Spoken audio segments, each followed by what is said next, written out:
नमस्कार माझ्या मित्रमैत्रिणींनो, आजच मराठी रेसिपीमध्ये तुम्हा सर्वांचे मनापासून स्वागत। आज तुमच्यासाठी इथे घेऊन आलेली आहे एक मिठाईची रेसिपी। अगदी घरगुती साहित्यात तयार होणारी आहे आणि चवीला तर अप्रतिम अशी आहे।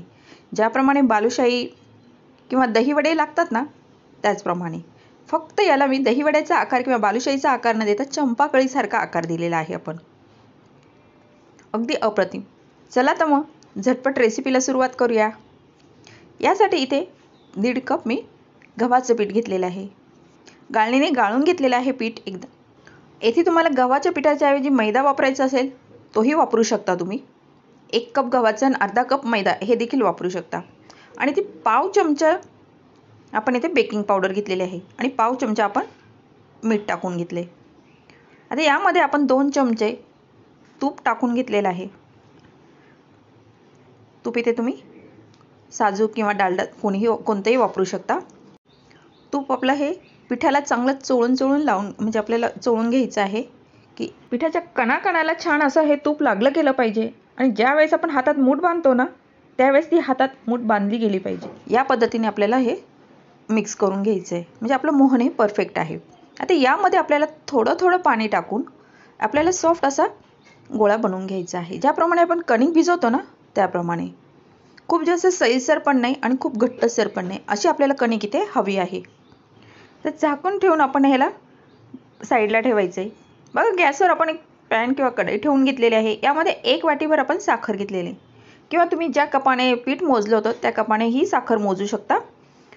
आणि 1 पाऊण वाटी आपण पाणी टाकून घेतलेलं आहे। साखर आपल्याला थोडीशी वितळून घ्यायची। आता यामध्ये आपल्याला 1 ते 2 वेलची टाकायची आहे। मी वेलची थोडीशी कुटून आता हाताने फोडून टाकलेलं आहे, म्हणजे स्वाद छान येतो। बघा, यामध्ये मी थोडंसं फूड कलरचा वापर करणार आहे। तुम्ही ते येलो किंवा ऑरेंज कोणताही फूड कलर वापरू शकता, ऑप्शनल आहे, किंवा नाही वापरला तरी चालेल। येथे आपल्याला 1 तारी पाक तयार करून घ्यायचा आहे। आपण पाणी कमी वापरलं त्यामुळे पाक झटपट असा तयार होतोय। बघा, इथे तुम्ही पाकाची कन्सिस्टन्सी पाहू शकता, म्हणजे इथे आपला हा पाक रेडी आहे। येथे आपण गॅस बंद करून द्यायचा आहे, कारण यापेक्षा आपण जास्त केला तर याची परत साखर बनायला लागेल।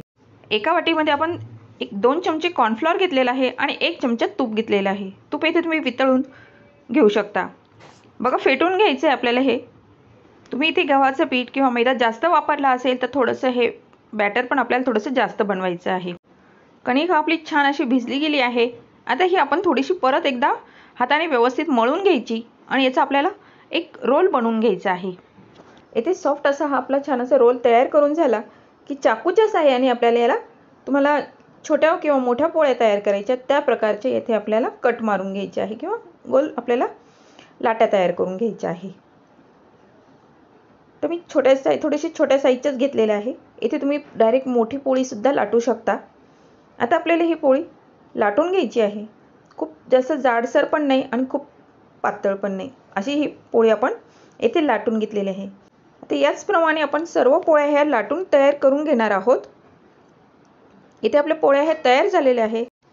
आता त्या पोळीवर आपण जे तूप आणि कॉर्नफ्लॉवरचं बॅटर तयार केलेलं आहे ते आपल्याला व्यवस्थित असं लावून घ्यायचे। सर्व बाजूने पोळीवर पूर्ण लावायचे।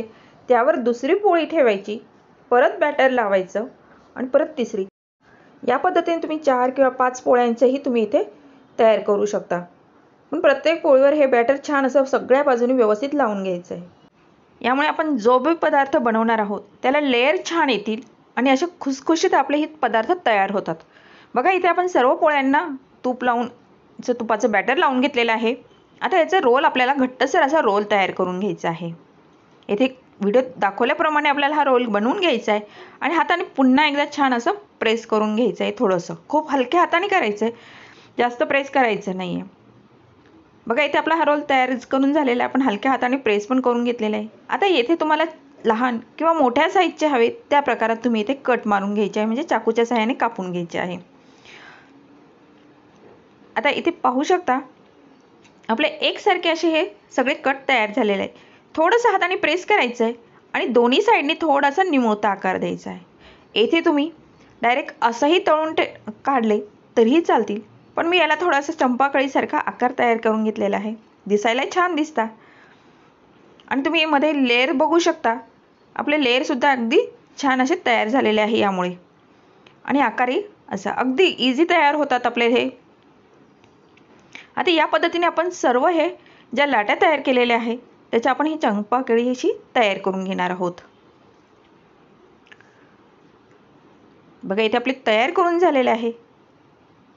तुम्ही पाहू शकता छान असे तयार झाले, लेयर पण मस्त आलेले. आता आपल्याला हे तळून घ्यायचे. आता गॅसवर कढई ठेवून यामध्ये मी तेल टाकून घेतलेलं आहे. तुम्ही इथे तुपामध्ये देखील तळू शकता. अगदी हलकंसं गरम झालेलं आहे, खूप जास्त कडकडीत गरम नाही आपल्याला तेल. आणि यामध्ये आपल्याला हे चंपाकळी टाकून घ्यायची आहे. बघा गॅस मिडियम ठेवायचा आहे, खूप हाय फ्लेमवर आपल्याला हे तळायचे नाही आहे. कारण हाय फ्लेमवर तळले तर वरतून ते लालसरपणा येईल, म्हणजे तळले जातील, पण आतमध्ये ते कच्चे राहतील. यासाठी आपल्याला मिडियम फ्लेमवरच हे तळून घ्यायचे आहे, म्हणजे आतपर्यंत हे छान असे तळले जातील, कुरकुरीत असे मस्त तयार होतील. बघा थोडंसं गोल्डन रंग येईपर्यंत आपल्याला हे तळून घ्यायचे आहे. छान असे आपले हे तळून झालेले आहेत.